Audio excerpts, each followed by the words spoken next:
Québécois du Périgord. Voilà notre destination sensorielle du moment. Bonjour, Virginie Hildalbert, pédagogue du goût pour Carrément Goût. Québécois est issu de la langue occitane. Cabré signifie chèvre et le suffixe diminutif cou signifie petit. Il est donc produit et affiné pendant au moins 7 jours en Périgord. Et on va aller voir un petit peu ce qu'il a à nous dire. Alors voici notre petit paléron dont la croûte est relativement uniforme, jaune pâle, avec quelques moisissures de géotrichum. On peut déjà le tâter un peu, celui-ci vous voyez, on dirait un petit coussin. La surface est assez lisse, assez sèche, mais il est tendre. Alors la tranche est assez nette, assez uniforme, on voit que la croûte est assez fine. Au nez, on a vraiment le côté beurré, beurre chaud. Celui-là, moi, il m'emmène vers de l'oignon grillé. Un côté un peu cave humide. La serpillière mouillée un peu. La pomme de terre. Waouh!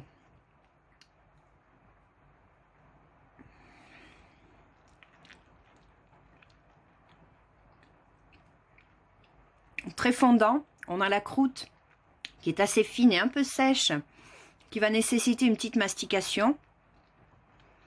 Il est assez soyeux, donc le gras tapisse bien l'intérieur de la bouche. On a une attaque, c'est intéressant de voir la chronologie aussi de la dégustation, ce qui peut se passer en attaque, en développement et en finale. C'est rarement linéaire une dégustation. Donc là, moi j'ai une saveur salée assez présente dès l'attaque, mais qui va s'estomper au gré du mélange avec la salive et avec la chaleur de la bouche. Alors je retrouve cet arôme en bouche de l'odeur persionnée d'oignons grillés, mais j'ai en plus un côté champignon, un côté sous-bois, un côté moisissure, fermentation, des notes un peu soufrées de chou aussi. Et j'ai une légère amertume et un petit piquant aussi qui vient faire un petit coucou sur la fin. Waouh!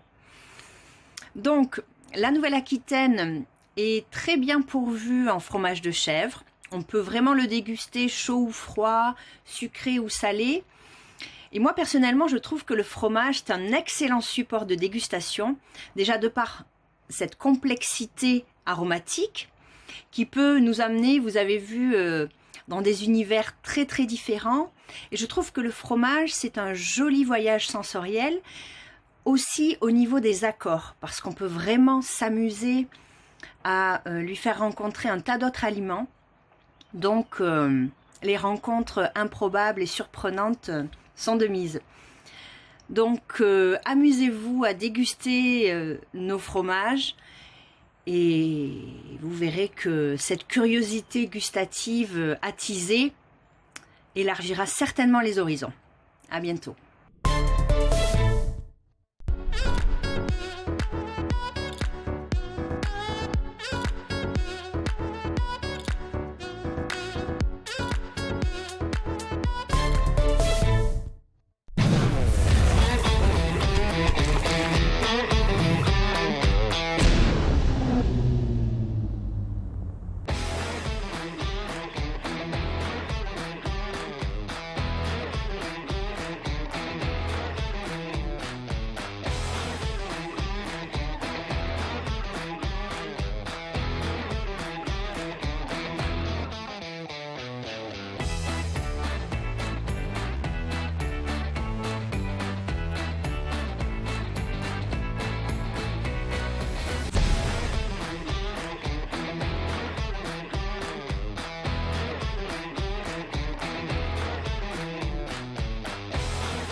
Etienne et aujourd'hui j'ai envie de vous parler de viande de bœuf, notamment de tranché fin de bœuf. On peut le manger cru, cuit, à chacun de mettre son morceau de bœuf à son goût. Aujourd'hui j'ai choisi pour ce tranché fin de bœuf un morceau d'aiguillette baronne. La vue est un élément essentiel dans le choix de nos aliments. Donc aujourd'hui je vous propose d'observer la réaction, le changement physique de la viande qui est d'un rouge vif dans un bouillon bien chaud. C'est une cuisson pochée dans un bouillon et on est en train d'observer, vous pouvez qu'on garde la couleur de base et on est en train d'observer le changement de couleur de la viande. C'est la chaleur qui amène ce changement de couleur. On obtient un brun légèrement rosé. Hop, je le retrame un peu et là il chauffe. Voilà, on peut observer le changement. Et ensuite, alors je le pose dans l'assiette, mais ensuite à chacun de préférer le rouge vif cru ou le brun cuit associé à un petit peu d'huile d'olive, de gelée de groseille, de ketchup, de vinaigre, de framboise, de citron, de capre, de cornichon, de poivre ou bien de piment d'Espelette ou bien de moutarde ou bien de sel ou bien de sauce de soja où vous avez sûrement peut-être d'autres idées. À chacun d'être acteur de ce qu'il choisit. Bon appétit!